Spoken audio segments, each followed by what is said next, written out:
Good morning. Assalamu alaikum. In the name of God, most gracious, most merciful. My name is Zainab, Z-A-I-N-A-B, Chaudhry, C-H-A-U-D-R-Y. I'm the Director of Maryland Outreach at the Council on American Islamic Relations. Thank you to all of you for joining us for this morning's news conference, and thank you to our community partners, community leaders, and allies who have come out this morning. This news conference was organized with Muslim leaders and Kashmiri-American families in Maryland, primarily for two reasons. We need our elected leaders to take appropriate and swift action regarding the urgent crisis in Kashmir. The Indian government must end its brutal siege on millions of Muslims in the Kashmir Valley, free them from its illegal occupation, and grant them autonomy and self-determination.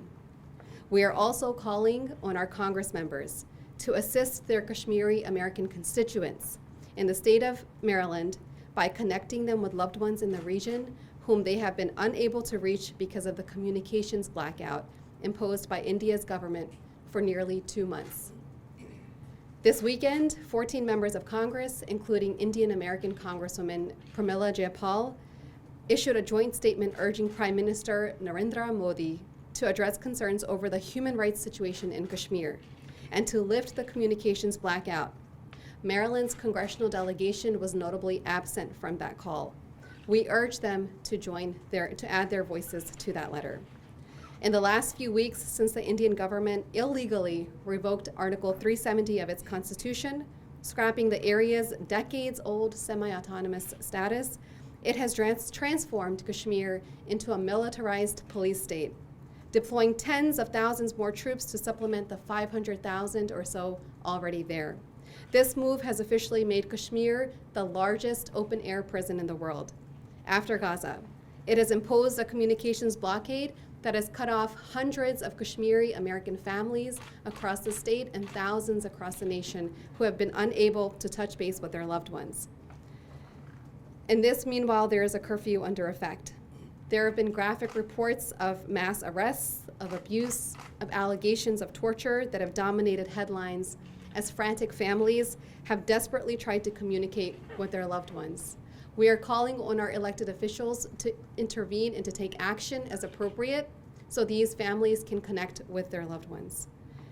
Today you will hear testimonies from families, from relatives who have been in the region, who have been trying to contact their loved ones. And also, one point to note is that last week, in the aftermath of a deadly 5.8 magnitude earthquake that struck the region, there was an even more dire situation where worried families in the region were unable to contact their loved ones. So again, we want to impart the urgency of this situation. We want to call on our elected officials to take notice, and we want to make sure that our members of Congress, we want to make sure that they understand that their constituents are being affected and that they take action. Especially as both India and Pakistan are nuclear powers, it's very important that this humanitarian crisis, which has global implications, not be left ignored. The first speaker I'd like to call is Brother Salim Ahmed, who is the president of the Baltimore County Muslim Council and who also has family in Kashmir who are affected by this blackout. Thank you, Sister Zainab. Assalamu alaikum all, peace be upon you. My name is Salim Ahmed and I'm the president for Baltimore County Muslim Council. First, I would just want to share my experience with everybody for last 2 days when I heard there's a press conference going on today. I'm a pharmacist by profession and I'm supposed to be at work by 9 o'clock today, Monday, just like anybody else. But I really wanted to attend this conference. So what I did is I called my partner over the phone to cover half of my shift. I had to call my supervisor, I had to call my technicians, and I had to call my vendors that I'll be there later part of the day. So what I'm trying to make my point is, I made over the weekend in 2 days, I made about 60 different calls, 200 text messages, and a lot of WhatsApp messages in hundreds, if not in thousands. Now I cannot even imagine, and I bet none of us can imagine, of not having our cell phones for even 1 day. This is exactly what's happening in Kashmir right now. Today is the 55th day. On August 5th, Indian government, what they did, they shut down all the internet, all the cell phones, and all the telecommunications. 3 weeks after August 5th, what they said, they restored the landlines. Now the landlines, in this technology age, nobody uses the landlines. And nobody has the landlines. Even if they do, most of the people, what they do, they use the cell phones and internet. With landlines, my personal experience is worse. What we do is, my in-laws, they live over there. We call them almost every day, 2 days or 3 days, and the kids call them over the weekend so that they have a FaceTime and all that stuff. Now we have to call at least 10 or 15 times to go through the landline. So it is not just you dial the number and then you connect to them right away. It is not the case. And my in-laws, what they do, they live in the metro city of the Kashmir, which is the capital of Kashmir. So if we can imagine the situation in the capital is like that, then how the situation is going to be in the remote areas, in other villages, in other cities. It's worse and worse. It's getting worse and worse. So it's 55th day of no internet, no cell phone, no communication. And in this era, what we do hundreds of emails every day.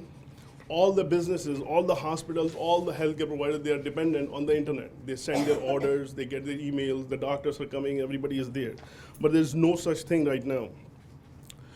About 8 million Kashmiris are under curfew since 55 days, from August 5th. My father-in-law, he's a cancer patient, so what he has to go for the treatment to a different city of India. He came back, he completed his treatment in a different city of India, he came back to Kashmir, but now he cannot follow up, the doctors cannot see him to monitor his progress, he's confined to his home. We are not able to connect with him or any of our family members. My wife is getting so stressed.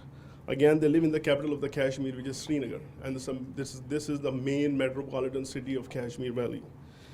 In other remote areas, the condition is worse and worse. Local hospitals and pharmacies and other healthcare businesses ran out of their supplies because there is very limited movement. When Kashmir, a lot of medications, everything comes from the outside, from different parts of India. Chronic disease patients are running out of their medications. Different international news media, they did news article about dialysis patients, pregnant women, diabetic patient, heart patient. The schools have been closed for 55 days now, and this is the time in Kashmir because of the weather. This is the time for the final exams and when the school year changes. But right now, the kids have been to the home. They cannot take their final exam. Their whole year is being gone. No colleges, no school as of now. Crops or farmers are getting spoiled and ruined. Since this is the harvesting season in Kashmir Valley for most of the crops. And there is nobody to work because everybody's in curfew and the movement is very limited. Recently, a fact-finding team from Delhi, which consists of about 7 women, they went to the Kashmir Valley, and they stayed there for 3 or 4 days, and when they came back, they released a report. Their report says about 13,000 kids have been picked up by the Indian Army, and the age ranges from 9 years old to 16 years old. And what they did is they took those kids to the different parts of the India and different jails. They're not in Kashmir. So the parents, what they do is when they go to the different parts of India to see their kids, they ask for the different paperwork. If you are a parent, show us this, but they cannot get their paperwork because the Kashmir is closed.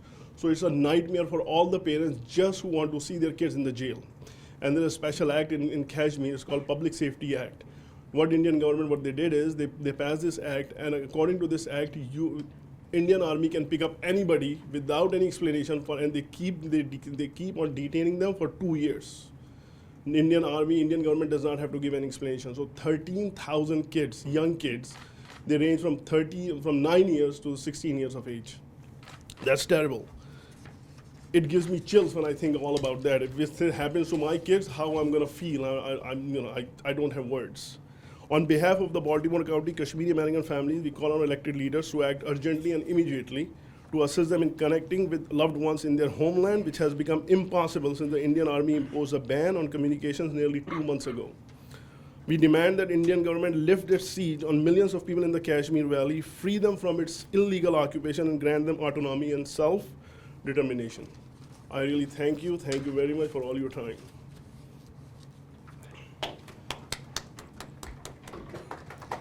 Thank you, Brother Salim. Next, I would like to call Sister Safia Qadri, who is a Howard County resident, Montgomery County resident, who recently just returned from Kashmir. She's going to share a little bit about what she experienced and witnessed there.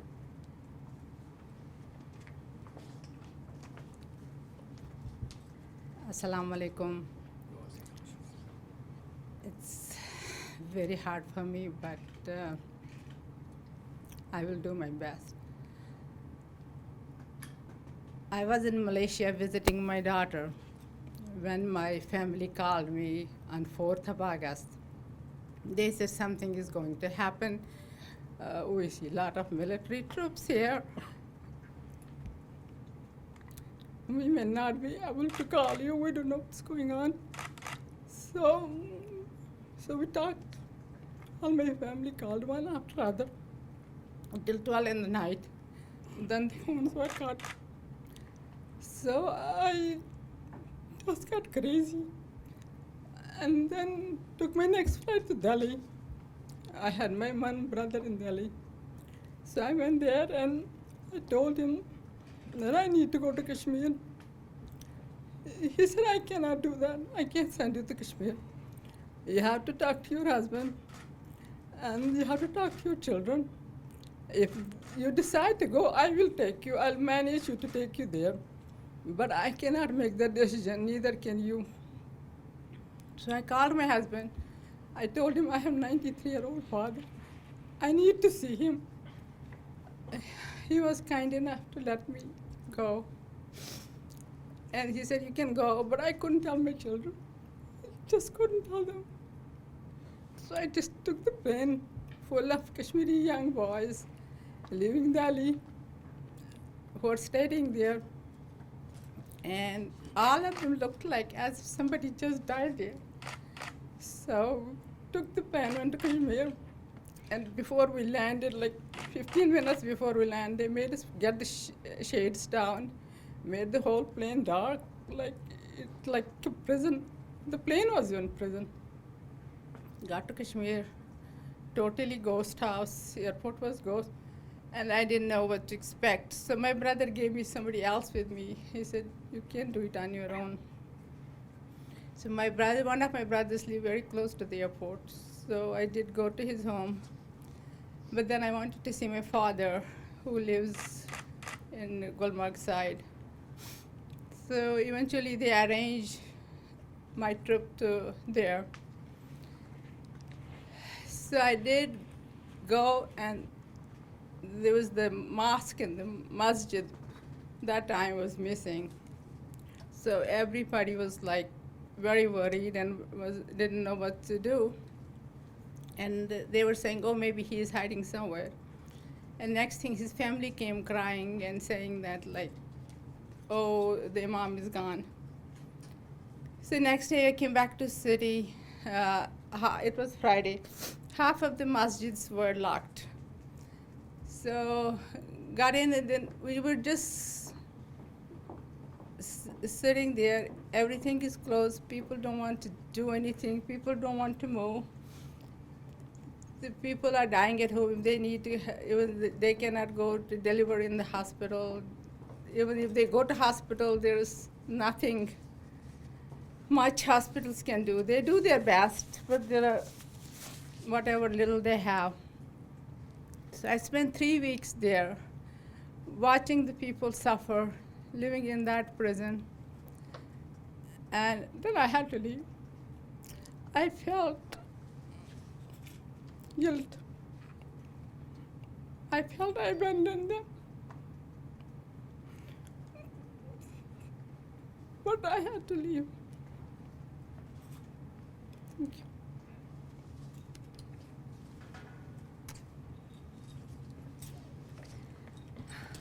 Very, very powerful, very emotional testimonies of impacted families and communities. Thank you for that. Thank you for sharing that so courageously. Next, I would like to call Dr. Mohsen Ansari, who's with the ICNA Relief, to also please share a few words.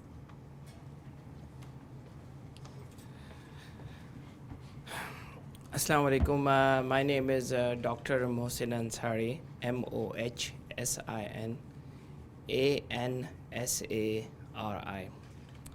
I'm the National Vice President of ICNA, Islamic Circle of North America, and I also chair Helping Hand USA, HHRD. my dear friends and press, this is a very important time where we all gather here to talk about Kashmir. You might have heard and seen and witnessed a lot of speeches on this issue. And I'm not going to give a long speech, just 3 or 4 main points. One is that UNO, United Nations, have repeatedly passed a resolution about Kashmir. The resolution is that the people of Kashmir should be given self-determination. What that means? It means that the people of Kashmir should be allowed to decide their destiny, their fate, and their well-being. So a referendum should be held in Kashmir, and they should be allowed to make their own decision that how do they want to live. This resolution has been passed by UNO on repeated occasions.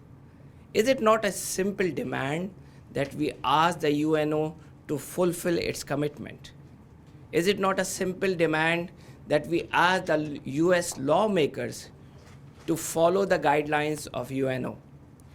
Instead of that, the person who was banned to come to USA, he was not even allowed, the Prime Minister of India, Narendra Modi, was not allowed to come to USA until just few years back because of his record on destroying the humanity, because of his record of being a tyrant, because of his record of atrocities. He was not allowed.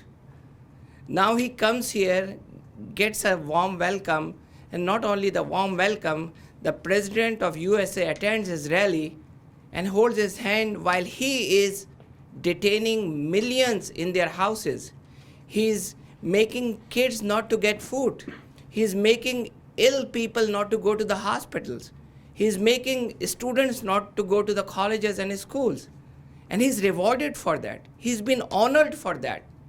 What kind of a country we live in, and what kind of president and lawmakers we have.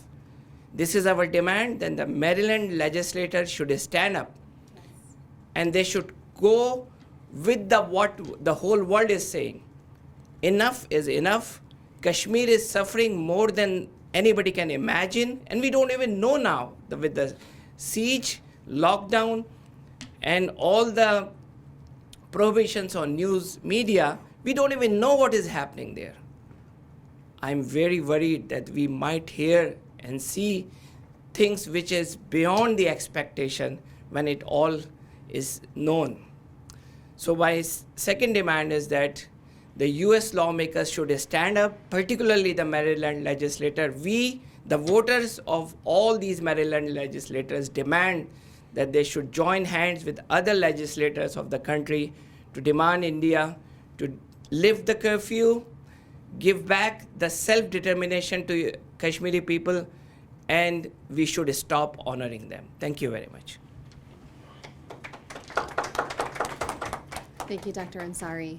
Next, I would like to call Lamia Ahmed, who is a young Howard County student and who wants to share her personal testimony of how she as a child has been impacted by the human rights violations in Kashmir. So Lamia, if you could say your name and spell it first. My name is Lamia Ahmed, Lamiahahmad, and my grandparents, they live in Kashmir, and every weekend my mom used to call them, FaceTime them, and we'd have a family talk together. But now it's harder to contact them, and we miss them very much. Thank you, Lamia. Next, I'd like to call Dr. Shaukat Ashai, who is a Howard County resident and leader, to share his testimony. He actually has family in the region. My name is Shaukat Ashai. I'm a retired OBGYN in Howard County, having delivered about 7,000 babies. And now I'm retiring and enjoying myself. And we used to spend our summers in Kashmir. My wife renovated her father's old estate and acquired the orchard, and she was running that. And also, we have some families that we sponsor, and unfortunately, we've not been able to get in touch with them because most of them live in the villages, and then they come and visit us off and on. Landlines are gated. That means 1% of the calls go through to the landline, so you have to wait in your turn for the lottery. And our morning routine used to be calling our relatives, and unfortunately we cannot do that. My aunt, my father's sister, she died, passed away. We didn't know about it. Once we found out about it, could not connect and offer our condolences.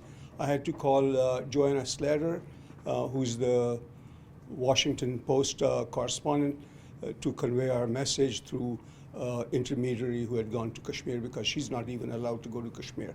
And if you guys would venture and read the article in today's Washington Post, she has pictures of the kids that have been tortured. So I hope the world body will look into it, and especially our Maryland legislature. Thank you. Thank you, Dr. Ashai. Thank you.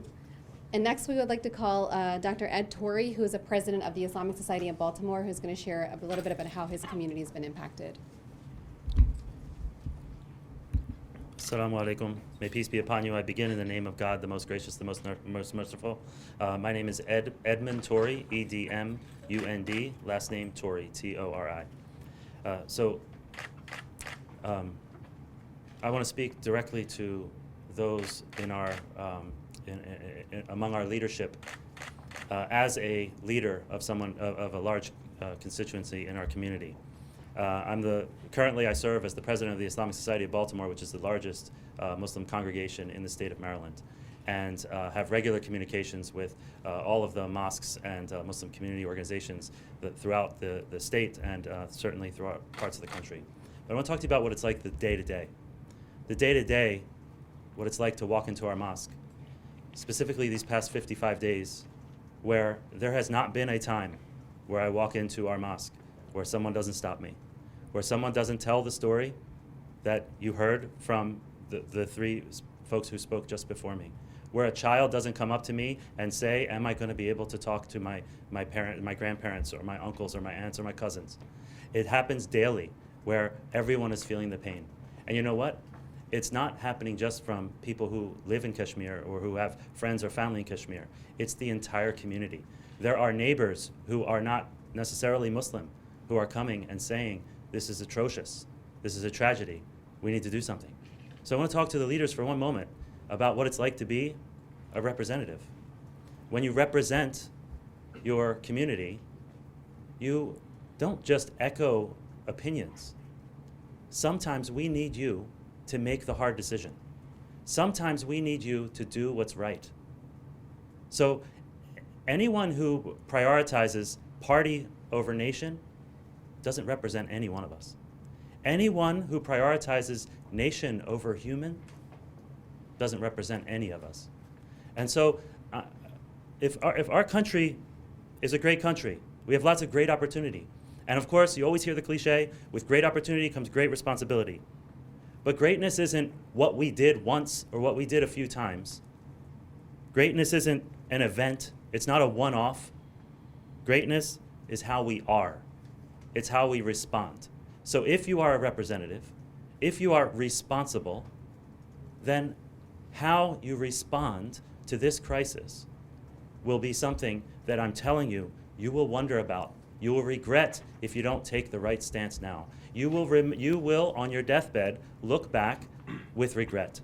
I have seen, as a physician, I've seen thousands of people in the moments they think they're going to die.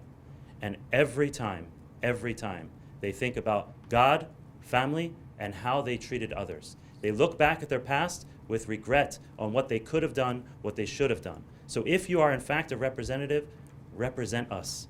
Represent your constituents, represent the humans that are in your catchment area and globally. That's your job.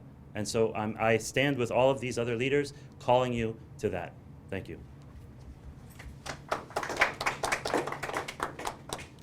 Our next speaker is Sister Hannah Zuberi, who is with Justice for All. Bismillah. Assalamu alaikum, everybody. My name is Hannah, Hena, last name Zuberi. I'm with the human rights organization called Justice for All. I was one of the 40,000 people who has been protesting on the Kashmir issue for the past 2 weekends. The largest gathering outside the United Nations ever to take place was held this Friday on Kashmir. This is because this is such a troubling flashpoint. There are 2 nuclear-armed nations at stake over here. This is not something that we can take sitting down. Kashmir is an issue that is of concern to many, many people around the globe. We want to ask, what does India have to hide in Kashmir? The United Nations High Commission for Human Rights has on numerous occasions requested that the governments of India and Pakistan give his office unconditional access to Kashmir to assess the human rights situation. And India has rejected this request, while Pakistan has offered access should the office be able to get access from Indian administration in Kashmir. Why is this important? We need to look at this from a global point of view, and we need to look at it from an American point of view. When Prime Minister Modi is welcomed to the United States after being banned for 10 years, and is being touted, and he's on stage and he's holding the hands of our president, the message that we are sending to the rest of the world is the United States stands on the side of the oppressors. This is something we are losing our position as the leaders of human rights across the globe. Kashmir is a human rights issue. There's a 500-page report that we published on torture in Kashmir, issued by the parents of missing people in Kashmir. 500 pages of torture. And this is what our president is standing hand in hand with.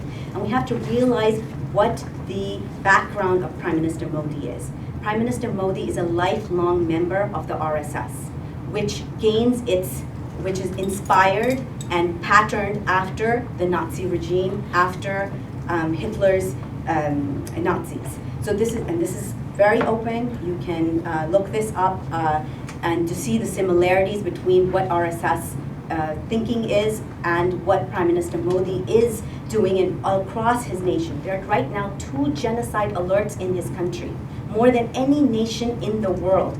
One in Kashmir, a genocide alert issued by Professor Stanton of Genocide Watch, and another in Assam, where 1.9 million Muslims have been stripped of their citizenship. Stripping of citizenship is the first step to genocide. This is something that is extremely troubling to us as an organization that has worked on the genocide of the Rohingya people and is working on the treatment of the Uyghurs in China. We see very similar tactics being used against these people and the people of Kashmir, and therefore we demand that our elected officials, we would like to have them take leadership, not just join into the chorus. We want them to take leadership and sponsor the Kashmir Human Rights Bill. Thank you. And our final speaker will be Brother Muhammad Jamil, who is the past president of the Islamic Society of Baltimore and also serves on the Baltimore County Human Relations Commission. Assalamu alaikum and peace be on everyone present and all those who have not been able to make it. My name is Muhammad Jamil, M-U-H-A-M-M-A-D, Jamil, J-A-M-E-E-L. You heard the speakers, and addressing the Maryland delegation, the entire House of Representatives, and the Senate, and the President, our President, Mr. Donald Trump. This is not a matter of who's right and who's wrong. We are the leaders of the world where we claim to uphold the laws that we have always pushed to make sure that there are human rights, women's rights, children's rights, and there is no alternative to those. The stories you have heard, they are not less than having any animal in a cage and in prison. Would you, our representatives, our senators and president, stand silent to protect that animal? You will be fighting for it. These are human beings. It is our duty, our responsibility, our mantra as the only superpower to make sure that every nation follows the law, whether they are Geneva Convention or United Nations resolutions. We were very quick to attack Iraq because of two primary reasons: violations of 14 resolutions against Iraq and the WMD. There are 18 resolutions in the United Nations that demand that the people of Kashmir have the right to determine their own fate, not by India nor by Pakistan. The fate of Kashmiris is being assumed as if it is only in the hands of India. India has no right over Kashmir. They have been carrying out ethnic cleansing from day one, when British left India and Pakistan as two countries and three independent states, one of them being Kashmir. Within 2 months of this separation, this independence, India was able to attack, massacre, kill people of state of Junagadh, took it over. Exactly 1 year from that date, India was able to attack, kill people in Hyderabad, and took over Hyderabad. Pakistan was impelled to see the same fate happening to Kashmir within 4 months after its independence, and they went into war to protect the Muslims of Kashmir. Kashmir has been ruled for over 500 years by the Muslims, until it was the Sikhs who annexed it. And then the British took over in 1946. The Sikh rulers massacred over 100,000 people within 2 months. That is 10,000 every day. And they were all Muslims. India has not done ever since less. They have raped over 20,000 women. They have created 22,000 orphans since 1989. India has killed over 100,000 people, over 8,000 are missing right now as we stand today. Is this what we stand for as United States of America? We are the permanent member of Security Council. We can take a lead. We should take a lead. We must take a lead to protect the human life. It is not about a country, Pakistan or India or Kashmir. It is the right of human rights, women's rights, children's rights. They must be restored. And we would like all of our representatives to stand up and push India, force India to relieve that pressure, not by lifting the curfew, but giving their independence back. Thank you. We have actually one final speaker. Her name is Sumaira Ashai. She is also a resident of Howard County, to share her few words. Good morning and Assalamu alaikum. Thank you for giving me an opportunity to talk. History tells us that anytime cell phones and internet is blocked and media is restricted, there is human rights violation. That's what is happening in Kashmir. Let me make it very clear, there is absolutely no cell phone service. There is absolutely no internet service. 3 weeks after this August 15th abrogation of Article 370, that some of the landlines were restored. In this day and age, even in Kashmir, landlines are obsolete.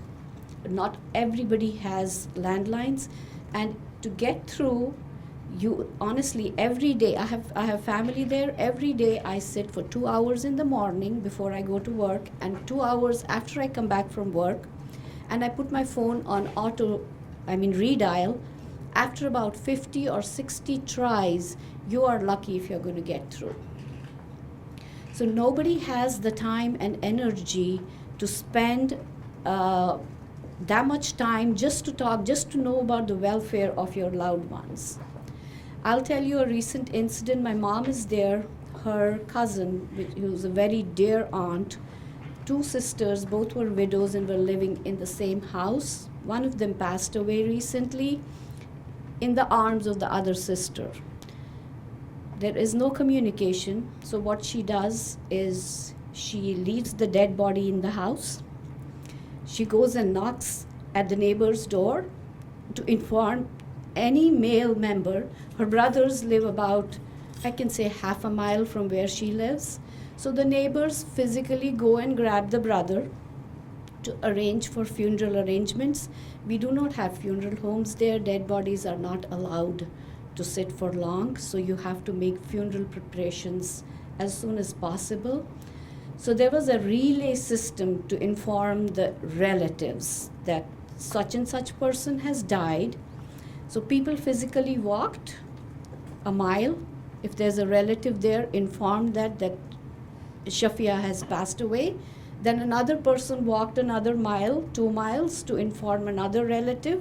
Then another person walked. Finally, they reached my mom. By the time my mom was able to, we are lucky, we live in the suburbs.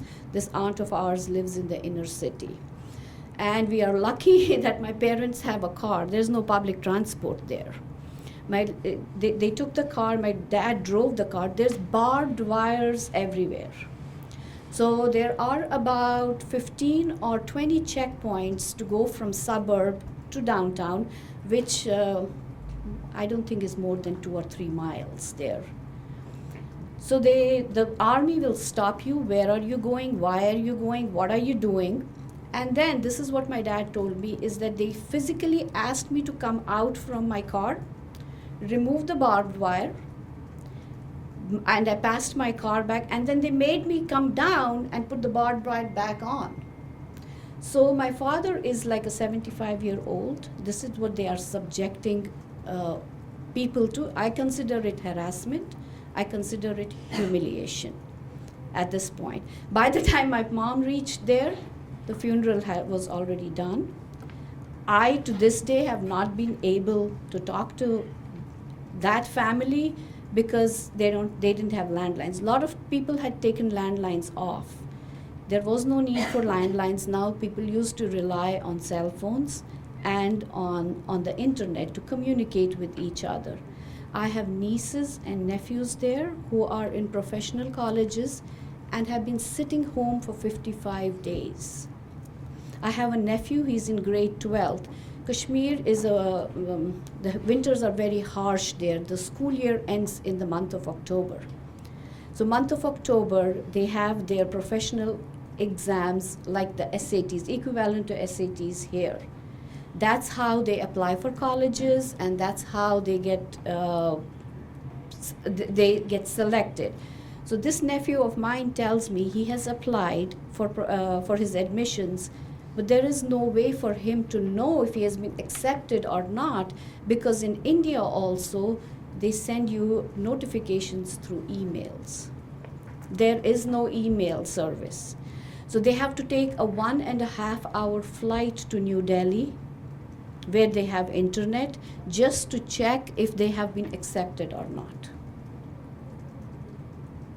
Not everybody has that kind of money and to put in and resource to put into your air flights going in every week, every 2 weeks, just to check your emails.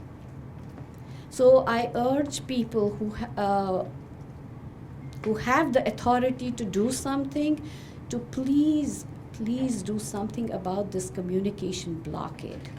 It is having a psychological impact on the people. It's having a psychological impact on me sitting here, just having to dial 2 hours in the morning and 2 hours at night. In the past, they were at least able to, my mom was able to talk to my brothers and sisters, to express themselves, and did not feel as bad. Now when I talk to her, I can feel a difference in her tone. I can feel that she is sad. What they tell us is that they are taking 10-year-olds, 15-year-old boys My mom tells me they have special cameras that they run during the day, which I assume are drone cameras. And they take footage of these boys. If they come out from their house, they take footage and keep an eye on where they are going. And 3 a.m., 2 a.m., in the middle of the night, they come and drag them out. And all the neighbors can hear is just screams coming out. And then they don't know where they are. So I urge the authorities to please, we'll take care of the political issue whenever that has to be taken, but right now there is a dire need of removing this communication blockade so that people can express themselves and some news can come out of Srinagar. There is an Indian activist by the name of Kavita Krishnan who went there on her own with a team of 4 people on ground. If somebody wants to Google her, she went there on her own. She stayed there for 4 days. I salute that lady for doing this. Press Club of India did not allow her to run that video. She was banned, but she put it up on Facebook and it's on YouTube. And she urges everybody to take a look at that. And nothing is right in Srinagar.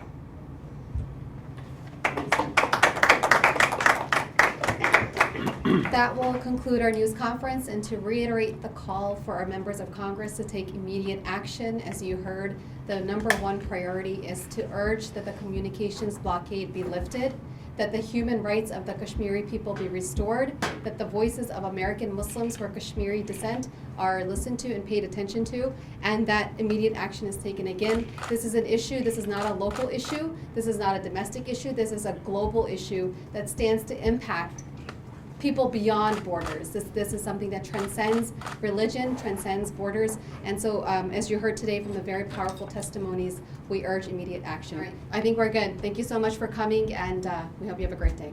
Thank you. Thank you.